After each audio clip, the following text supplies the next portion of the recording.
Rescue 8, Truck 6, Truck 3, Battalion 3, and the on-call inspector. 2303 West 46th Street, number 208.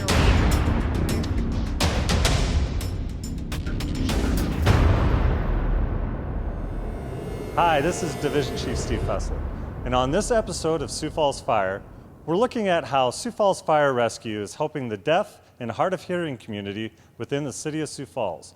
We'll also go with crews while they do a confined space training evolution, and then we'll go to a building explosion, all on this episode of Sioux Falls Fire.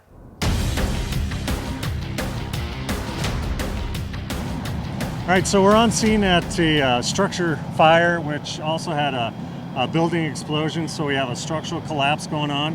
And I'm with Inspector Churchman. We're going to talk just a little bit about, what would you look for on this, and where would it go for you from here? When we get on scene, the first thing I notice, there's not really a fire, it's more of an explosion. So most likely we'll bring in the ATF on a situation like this. They got a lot more experience with these type of larger scale incidents. And then we'll just kind of go through it, see if we can find anything that would show us why there was an explosion. But we definitely bring the ATF in for something like this. How often do we work with ATF on that? It's on a pretty consistent basis. Usually if we have a commercial structure fire or any other large incident scenes, we like to bring them in just for their expertise in the field.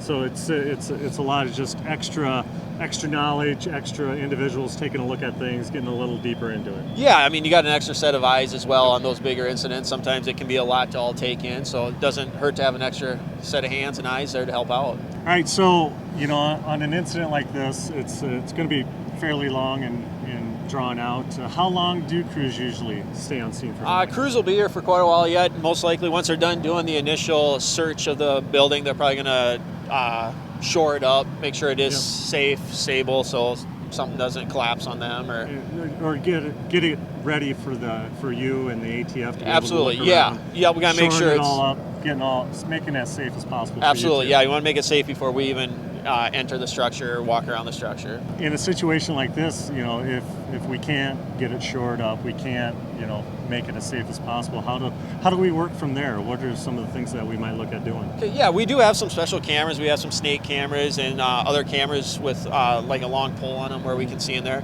If that doesn't work, what we're going to do is we're just start tearing it apart piece by piece from the outside and work our way in and make it safe as we enter the structure. And look to see what you find as you progress through it. Absolutely, yeah. We'll just take it apart piece by piece, take a look at everything, set it off to the side, and work our way into the structure. All right, so it's like disassembling a puzzle and figuring it out. Exactly, yep. Okay, thank you. Yeah. All right, so we're out here doing with the crews with Heavy Rescue 5, USAR 8, Tender 10, Squad 51, doing some confined space training. And I'm here with Dan Wagner. He's going to tell us a little bit what you guys had going on here, what you experienced, and what you were working through. Well, first of all, we got to thank Gage Brothers. We've got an awesome facility here. We don't get to use this kind of training all the time. This is great in the sense that not only are we working on confined space, we also get to work on our rescue skills, our rope rescue, because we are at elevation. Yep. This whole training evolution came around because about 9 years ago we had something similar to this. Yep. And obviously not everyone gets to be there. So this gives everyone an opportunity to try to see what they would do in that situation. Yeah, we've a lot of new faces in 9 years, so excellent training scenario for our USAR techs and specialists and different things, and also for just the different groups that are coming in, say like on Tender 10, they don't usually get to see this type of stuff. They get to experience more of a first on scene, who they need to call, and that type of stuff too, correct? Yep, absolutely, and that's the reality. The rescue guys aren't going to be the first ones there, typically, so the first due company is going to have to set up the operation, get it going, and then when we get there, they'll assign us accordingly.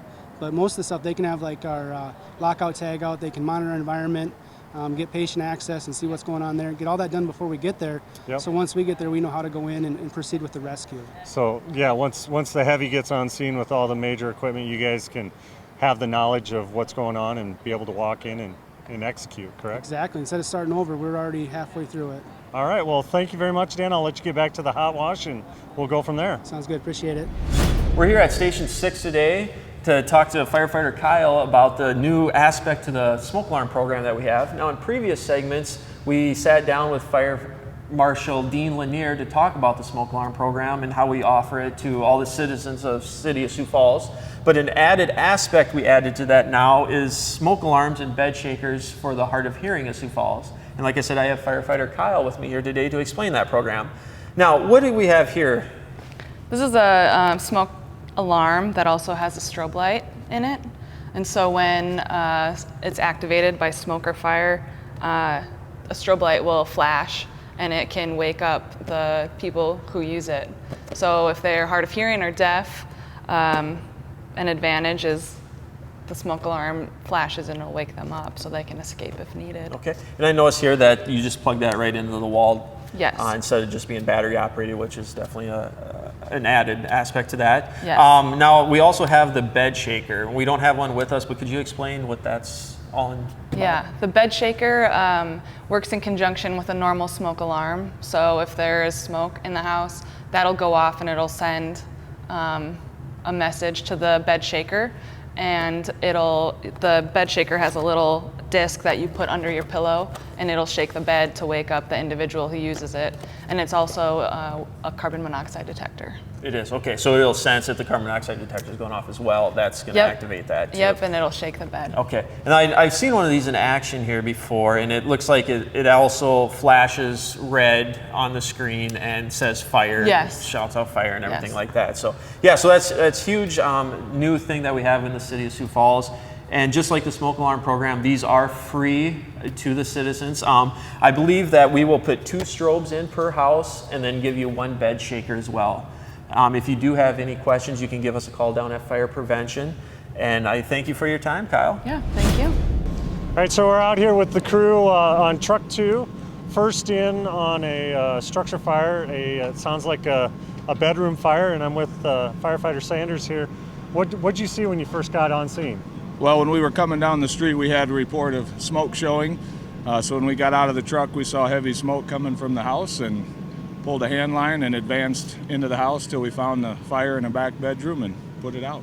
And with the fire in the back bedroom, was it how large, small? Where were you looking at? Yeah, the whole room was pretty well involved. There was a lot of heat toward the ceiling in there, Okay. and so it was pretty hot, but once we found the seat of the fire, we were able to knock it down pretty quickly, and then they gave us some ventilation and got a lot of that heat out of there. So Got the heat with a little ventilation. Did a Yeah. primary search. No, all the occupants were out. Right. No injuries or anything like that. right, we had a report that all the occupants were out. So once the fire was knocked down, we did a primary search just to make sure there was no one else Okay. in the house. And I think I heard on the radio traffic the back window of the bedroom had blown out, and so it self-ventilated a little bit too. It sounds like it, yeah. Okay. I was the second guy in on the nozzle, so I didn't actually see everything in that bedroom.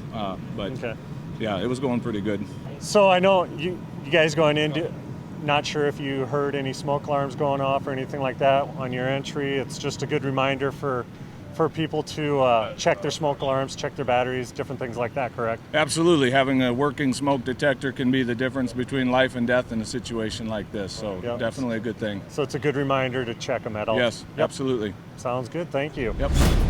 So we're out here at the training center. I'm with one of our training officer, John Ramby, and we're doing some live fire training and just kind of talk about what we're looking at here, the different scenarios you've got set up, and a little bit of what's going on. All right. Well, it's a great day for fire. We're running 3 scenarios. Okay. All with known life victim in there, trapped inside the victim, inside the structure. Okay. Crews are showing up. They're having to make entry, go in, and get the victim out of the structure. Okay. So what you guys have done is you've taken one of our training dummies and put them in someplace in there. The crews come in, find them, remove them, and then we're transferring them onto an EMS portion too. Yep. We've got a simulated ambulance out here, so once they get the victim out, they're making that transfer and doing the patient care, continuing on with that.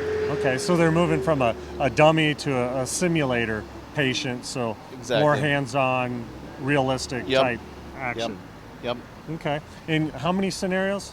3 scenarios. Three scenarios, so each crew gets to go through one, correct? Every crew is going through. They each get their own scenario. Okay. We change it up a little bit, where the victim is at, the type of fire, what they're going to do when they actually get in there. So they don't know what to expect when they get there. It's going to be different from this scenario to the next. Absolutely. All right. We change it up. We change it up from day one of drill. This is our last day of drill, and it's been a good drill. All right. Thank you very much. I'll let you get back to work. Thank you. Sounds good. Thanks, Chief. Thank you for watching this episode of Sioux Falls Fire. If you'd like to learn more about Sioux Falls Fire Rescue, go to siouxfalls.org/fire.